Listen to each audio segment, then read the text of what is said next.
हमारा जो आज का टॉपिक है वो सॉलिड लिक्विड लीचिंग है। इसको हम सॉलिड लिक्विड लीचिंग या सॉलिड लिक्विड एक्सट्रैक्शन भी बोल सकते हैं। तो जो मेन डिफरेंस होता है लीचिंग और एक्सट्रैक्शन में वो क्या है कि लीचिंग हम वर्ड तब यूज़ करते हैं जब हमारे पास जो दो फेज़ होते हैं वो उसमें एक सॉलिड फेज़ हो और एक लिक्विड फेज़ हो। जबकि एक्सट्रैक्शन वर्ड हम तब यूज़ करते हैं जब आपका चाहे सॉलिड लिक्विड एक्सट्रैक्शन है चाहे लिक्विड लिक्विड एक्सट्रैक्शन है, वो आप किसी दोनों के केस में आप एक्सट्रैक्शन यूज़ कर सकते हैं। मतलब दोनों के केस में मीन्स अगर आपका फेज़ सॉलिड और लिक्विड हैं या फिर लिक्विड और लिक्विड फेजेस हैं। लेकिन पर्टिकुलरली लीचिंग वर्ड आप तभी यूज़ करेंगे जब आपके पास जो दो फेज़ हैं उसमें एक फेज़ सॉलिड हो और एक फेज़ लिक्विड हो। क्लियर होगी ये डिफरेंस बिटवीन द टू।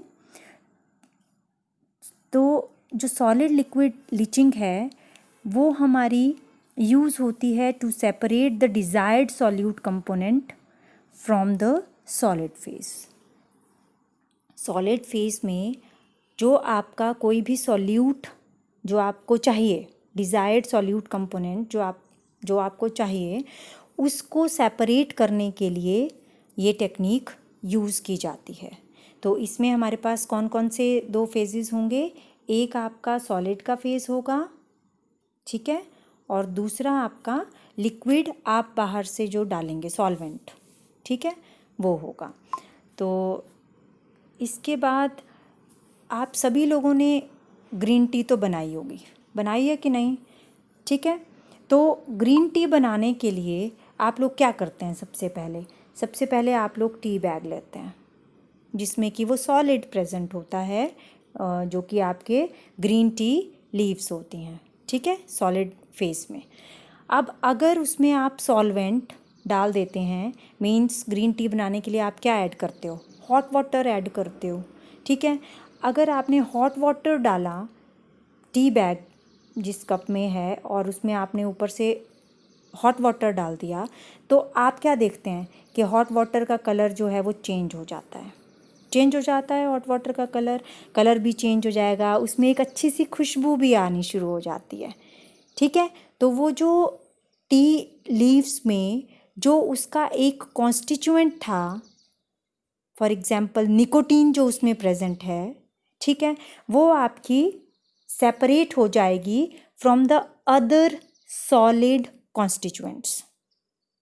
जो दूसरे सॉलिड कॉन्स्टिट्यूएंट्स हैं ना उसमें टी लीव्स में प्रेजेंट है ना, उनसे जो है वो आपकी निकोटीन सेपरेट हो जाएगी, ठीक है, और उससे कलर भी आपका उसमें सेपरेट हो जाएगा। तो आपके पास ग्रीन टी बहुत अच्छी सी बन जाएगी और आप लोग वो ग्रीन टी बहुत अच्छे से इंजॉय करेंगे, ठीक है।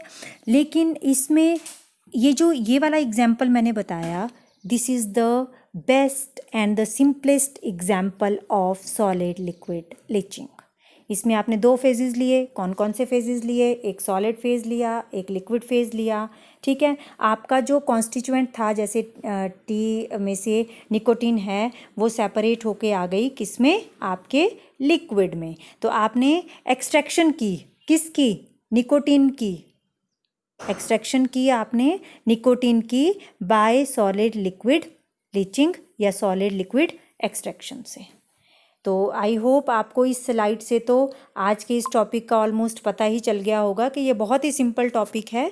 आपने सिर्फ ये चीज़ ध्यान में रखनी है इसमें कि solid phase and liquid phase होते हैं, इसमें दो फेजेस होते हैं।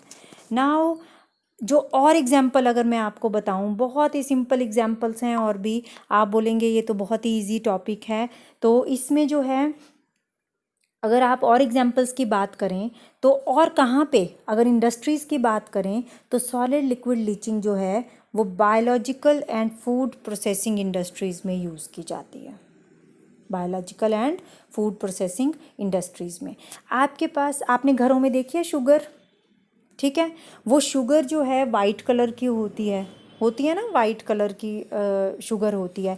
लेकिन आप कभी गन्ने की शॉप पे गए हो तो वहाँ पे जब आपके पास गन्ने का जूस आता है तो वो तो अलग कलर का होता है, समवट ग्रीनिश सा होता है, ठीक है, और ये वाइट कलर की होती है। वो तो चलो हम शुगर की प्रोसेसिंग करते हैं इंडस्ट्रीज़ में, तब उसका कलर भी आता है वो वाइट, लेकिन फिर भी वो जो गन्ना है वो सॉलिड है।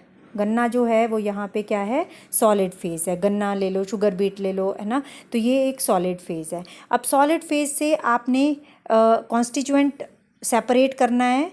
कौन सा कॉन्स्टिट्यूएंट सेपरेट करना है? शुगर सेपरेट करनी है आपने, शुगर या जो आपका ग्लूकोज है वो सेपरेट करना है आपने। तो उसको सेपरेट करने के लिए इंडस्ट्रीज़ में क्या है, हम एक लिक्विड ऐड करते हैं। वो लिक्विड कौन सा है? हॉट वाटर ऐड करते हैं, ठीक है। हॉट वाटर से हम उसकी सेपरेशन करते हैं। तो हॉट वाटर डाला हमने, लिक्विड फेज़ हो गया, और सॉलिड हमने क्या लिया? शुगर बीट लिया, ठीक है, या शुगर केन लिया, ठीक है, वो लेके हमने शुगर बनाई। तो इसलिए हमने फूड प्रोसेसिंग इंडस्ट्रीज़ में सॉलिड लिक्विड लीचिंग का एक एप्लीकेशन देखा। और कहाँ यूज़ हो सकता है ये? और हो सकता है एक्सट्रैक्शन ऑफ ऑयल। ऑयल की एक्सट्रैक्शन अगर आपने करनी है, जैसे आपने पीनट्स का ऑयल बनाना है, सोयाबीन ऑयल बनाना है, सनफ्लावर ऑयल बनाना है, या कॉटन सीड से ऑयल एक्सट्रैक्ट करना है, तो आप लोग क्या करते हैं उसमें भी आपको सॉलिड लिक्विड लीचिंग की प्रोसेस करनी पड़ती है, ठीक है। ये सारे के सारे सीड्स कैसे होते हैं? सॉलिड होते हैं। इनमें हम एक पर्टिकुलर कोई भी लिक्विड डालेंगे और उससे हम क्या एक्सट्रैक्ट कर लेंगे? ऑयल एक्सट्रैक्ट कर लेंगे, ठीक है। अब इसका और कहाँ यूज़ होता है? फार्मास्यूटिकल इंडस्ट्रीज़ में होता है। फार्मा मीन्स मेडिसिनल इंडस्ट्रीज़ में होता है इसका यूज़, ठीक है, मेडिसिन्स बनाने के लिए। और बहुत सारे प्रोडक्ट्स जो हैं वो लीचिंग से, यहाँ पे मेडिसिनल प्रोडक्ट्स जो हैं वो लिए जाते हैं, एक्सट्रैक्ट किए जाते हैं। तो मेडिसिनल प्लांट्स जो हैं उनके तो आपको पता ही है कि उनकी रूट्स भी काम में आती हैं, कई बार लीव्स हम लोग उनके यूज़ करते हैं, कई बार स्टेम्स यूज़ करते हैं। तो मेडिसिनल प्लांट के तो ऑल पार्ट्स हमारे यूज़फुल होते हैं मेडिसिन्स बनाने के लिए। लेकिन आपके पास जो मेडिसिन आती है घरों में, वो ऐसा तो नहीं ना होता कि फार्मास्यूटिकल इंडस्ट्री आपको मेडिसिनल प्लांट वैसे का वैसा ही पैक करके भेज देती है, जी ये प्लांट खाओ और आप ठीक हो जाओगे। आपके पास तो एक टेबलेट फॉर्म में आती है वो। तो टेबलेट फॉर्म में लाने के लिए पहले हमें मेडिसिनल प्लांट से उसके जो मेन जो उसकी मेडिसिनल वैल्यू वाली चीज़ है उसको एक्सट्रैक्ट करना पड़ता है ना। तो मेडिसिनल प्लांट कैसे हैं? सॉलिड हैं, ठीक है। उसमें हम एक सॉल्वेंट डालेंगे, कोई भी पर्टिकुलर सॉल्वेंट, जिसमें कि वो डिज़ोल्व होगा और वहाँ से हम लोग एक्सट्रैक्शन कर लेंगे। तो फार्मास्यूटिकल इंडस्ट्रीज़ में भी लीचिंग का यूज़ होता है। और कहाँ होता है? मेटल प्रोसेसिंग इंडस्ट्रीज़ में होता है। मेटल प्रोसेसिंग इंडस्ट्रीज़ में मतलब जैसे आप लोग क्या ऑर्नामेंट्स क्या क्या पहनते हो? जैसे आप पहनते हो गोल्ड के ऑर्नामेंट्स पहनते हो, सिल्वर के पहनते हो, प्लैटिनम के भी आजकल आ गए हैं। लेकिन क्या ये अर्थ क्रस्ट में गोल्ड की तरह ही प्रेजेंट है? नहीं। प्लैटिनम की तरह नहीं। उसके क्या है वहाँ पे प्रेजेंट? और प्रेजेंट है। अब अगर उन ओर से आपको पर्टिकुलर मेटल निकालनी है, जैसे गोल्ड के ओर से आपको गोल्ड निकालना है, तो हम उस प्रोसेस को क्या बोल देंगे? गोल्ड लीचिंग बोलेंगे, गोल्ड लीचिंग बोलते हैं। बिकॉज यहाँ पे भी हम ओर लेंगे, ओर जो है वो आपका सॉलिड है, और कैसा है आपका? सॉलिड। और उसमें आप क्या डालेंगे? सॉल्वेंट। उसमें आपने सॉल्वेंट डालना है, और वो सॉल्वेंट कौन सा है जो हम इसमें डालते हैं गोल्ड लीचिंग में? वो है आपका एक्वस सोडियम साइनाइड डालते हैं आप इसमें, ठीक है। तो ये ऐड करेंगे और आपके पास क्या आ जाएगा? प्योर गोल्ड जो है वो सॉल्वेंट में एक्सट्रैक्ट होके आ जाता है, प्योर गोल्ड AU, ठीक है, वो एक्सट्रैक्ट होके आ जाता है। तो ये कुछ एग्जांपल्स थे जो आप डे टू डे लाइफ में भी देखते हैं। अदरवाइज़ भी आप इंडस्ट्रीज़ में जाएंगे, डिफरेंट इंडस्ट्रीज़ में, तो वहाँ पे भी आपकी सॉलिड लीचिंग प्रोसेस होती है। जब आप फार्मा इंडस्ट्री में जाते हैं ना, कभी भी इंटरव्यू होगा वहाँ पे, तो वहाँ पे ये क्वेश्चन पूछे जाते हैं आप लोगों से कि अगर आपने मेडिसिन बनानी है तो आप कौन सी प्रोसेस यूज़ करते हो। तो आप लोगों को वहाँ पे लीचिंग वर्ड अगर आप यूज़ करते हो तो वहाँ पे इंटरव्यू जो लेने वाला होगा उसके ऊपर एक अच्छा इंप्रेशन पड़ेगा कि हाँ आपको पता है कि what is leaching process. Clear हो गया? नाउ अब आपके पास सॉलिड जो होता है, यहाँ पे ये वाली स्लाइड है, ये हमारी शो करेगी preparation of solid for the leaching. तो जो सॉलिड होते हैं, जैसे मान लो मैंने अभी बात की शुगर बीट की या शुगर केन की बात कर लेते हैं हम लोग। तो जो इंडस्ट्रीज़ होती हैं वहाँ पे भी ऐसा नहीं होगा कि आपका पूरा का पूरा गन्ना लेंगे और जी डाल देंगे सॉल्वेंट में, नहीं। हम लोग अगर पूरा गन्ना डालेंगे तो गन्ने से तो गन्ने की जो बाहर की लेयर होती है, अंदर की जो मटेरियल है वो तो आपके सॉल्वेंट के टच में आएगा ही नहीं अच्छे से, ठीक है। तो उसको सॉल्वेंट के टच में लाने के लिए हम लोगों के पास कौन सी प्रोसेस होती है कि हम लोग उसका सरफेस एरिया बढ़ा दें। सरफेस एरिया हम लोग कैसे बढ़ा सकते हैं, तो ये कुछ प्रोसेसेस मैंने यहाँ पे लिखी हुई हैं जिससे कि आपको पता चलेगा कि सरफेस एरिया बढ़ गया उनका। जैसे शुगर बीट या शुगर केन, उनको आप क्या करेंगे, स्लाइसिस में कट करेंगे। तो उसके लिए भी बड़ी बड़ी मशीनरीज होती हैं, जैसे यहाँ पे ये दिखाई गई है ना आपको। तो ये शुगर बीट को कट किया गया इनटू स्लाइसिस, फिर उसके बाद इसको सॉलिड लिक्विड लीचिंग के लिए लेके जाते हैं, ठीक है। अगला जो है, जैसे आपके ऑयल सीड्स हैं, तो ऑयल सीड्स को पहले रप्चर करना पड़ता है बाय रोलिंग एंड फ्लेकिंग। ये वाली जो मशीन आपको दिख रही है यहाँ पे, तो ये फ्लेकिंग करने के लिए है। ये तो मैंने यहाँ पे कॉर्न्स लिए हैं ना, तो इसी तरह आप पीनट्स भी ले सकते हैं, पीनट के फ्लेक्स बना सकते हैं। तो यहाँ पे कॉर्न फ्लेक्स बने हैं देखो इस मशीन से। तो ये जो फ्लेक्स बने हैं इससे भी आप क्या देखो, जैसे आपकी जो कॉर्न है, अगर आप वैसे देखें उसको तो वो उसमें देखो हार्ड जैसा एक अंदर से बाहर से एक कवरिंग होती है। तो आपका अंदर का जो मटेरियल है उसको बाहर लाने के लिए आप लोगों को फ्लेकिंग करनी पड़ती है, फ्लेक्स बनाने पड़ते हैं उसके, है ना। तो ऑयल को एक्सट्रैक्ट करने के लिए भी इसी तरह के फ्लेक्स बनाने पड़ते हैं। क्लियर हो गया ये। तो ये हमने सॉलिड को प्रिपेयर किया है बिफोर लीचिंग, ठीक है। Medicinal leave stems and roots जो हैं उनको हम लोग क्या करते हैं, ड्राई करते हैं बिफोर लीचिंग। ड्राई करने के बाद क्या हो जाएगा कि उनकी जो सेल वॉल होती है वो रप्चर हो जाती है, वो टूट जाएगी। सेल वॉल टूट गई तो उसके जो अंदर का जो एक्सट्रैक्ट होगा, अंदर का जो सॉल्यूट होगा वो आपके पास इजीली अवेलेबल होगा, और वो सॉल्वेंट के टच में आके जब आप उसको सॉल्वेंट के साथ शेक करेंगे तो वो सॉल्वेंट में इजीली डिस्ट्रीब्यूट हो जाएगा। क्लियर हो गया ये। तो this is about preparation of solids for leaching.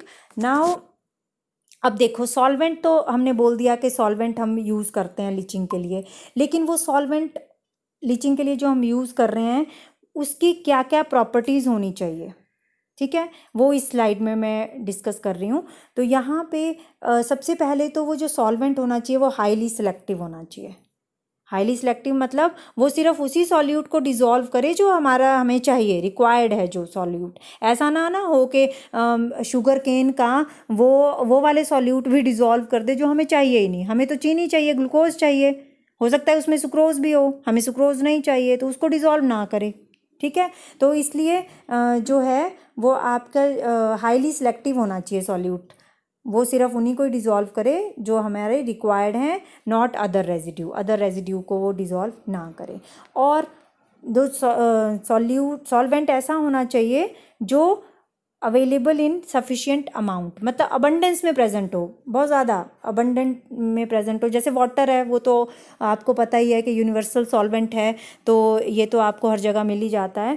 तो ये वाटर जो है वो बहुत अच्छा सॉल्वेंट होता है। हमारी मोस्ट ऑफ द प्रोसेसेस में हम सबसे पहले वाटर से ही स्टार्ट करते हैं, लेकिन हाँ कई सॉल्यूट होते हैं जो वाटर में सॉल्युबल नहीं हो, तो हमें ऑर्गेनिक लेने पड़ते हैं वहाँ पे सॉल्वेंट। लेकिन ऑर्गेनिक सॉल्वेंट में भी अवेलेबिलिटी देखनी पड़ती है। अगर आपका बेंजीन ज़्यादा अवेलेबल है, आपको इजीली अवेलेबल हो जाता है, टॉल्विन नहीं होता है, तो बेटर है कि आप बेंजीन में वो रिएक्शन करें, पर्टिकुलर सॉलिड लिक्विड लीचिंग आप बेंजीन में करें रादर देन टॉल्विन, ठीक है। तो अवेलेबिलिटी होनी चाहिए उस सॉल्वेंट की। बाकी नेक्स्ट है कॉस्ट मीन्स वो आपकी ऐसा ना हो कि उस सॉल्वेंट को बनाने में ही उतनी कॉस्ट लग जाए। इंडस्ट्रीज़ में क्या होता है कि अगर आपके पास कम लागत से आपके पास ज़्यादा प्रोडक्ट आना चाहिए, ठीक है, आप लोग कम खर्च करें और आपके पास जो है वो ज़्यादा बेनिफिट हो आपको। तो बेंजीन और टॉल्विन का जैसे मैंने एग्जांपल लिया, मान लो बेंजीन को बनाने में कम पैसा लगता है और टॉल्विन को बनाने में ज़्यादा पैसा लग रहा है, तो इंडस्ट्री कौन सा यूज़ करेगी ऑर्गेनिक सॉल्वेंट? बेंजीन यूज़ करेगी, ठीक है। तो यहाँ पे जो selection of the leaching solvent है वो भी हमें कॉस्ट के ऊपर भी देखनी पड़ेगी कि वो महंगा ना हो ज़्यादा। पानी तो आपका है ही है यूनिवर्सल सॉल्वेंट, उसमें तो कोई डाउट नहीं है। ठीक है। और क्या होना चाहिए कि जो सॉल्वेंट है उसकी हाई इंटरफेशियल टेंशन होनी चाहिए to avoid formation of the stable emulsions. Emulsions क्या होती हैं? इमल्शंस होते हैं जैसे आपने कभी ऐसा किया है कि पानी में आपने ऑयल डाला हो और फिर उसको शेक किया हो, डाल के देखना आज घर पे, ठीक है। जब आप उसको शेक करोगे तो ऑयल की ड्रॉपलेट्स जो हैं वो पानी में बन जाएंगी। ऑयल कम लेना, पानी ज़्यादा लेना, ठीक है। तो जो वो ड्रॉपलेट्स ऑयल की होंगी उनको बोलते हैं इमल्शंस, है ना। तो अगर अब ऑयल और पानी की तो थोड़ी देर आप सेटल करने के लिए रखोगे तो वो फिर से सेपरेट हो जाएगा, स्टेबल नहीं है वो इमल्शन। लेकिन अगर मान लो कोई सॉल्यूट ऐसा है जो पानी के साथ स्टेबल ही इमल्शन बना ले, मतलब वो फिर सेपरेट ही ना हो, ठीक है, तो हम लोगों को ऐसा सॉल्वेंट यूज़ करना पड़ेगा जिसकी इंटरफेशियल टेंशन जो है वो हाई हो, है ना। दोनों फेजेस के बीच की जो टेंशन है वो कैसी होनी चाहिए? हाई होनी चाहिए, ताकि जब आपने सॉल्यूट उसमें ऐड किया तो इमल्शंस ना बन जाएं, उसकी स्टेबल इमल्शंस ना बन जाएं। अगर उसकी स्टेबल इमल्शन बन जाएंगी तब भी जब आप सेपरेशन करोगे तो वो टफ होगी आप लोगों के लिए करनी, ठीक है। तो this is all about today's topic. I hope आप सभी को ये अच्छे से समझ में आ गया होगा, और अगर आपकी कोई क्वेरीज़ होंगी तो प्लीज़ आप लोग मुझसे पूछ सकते हैं।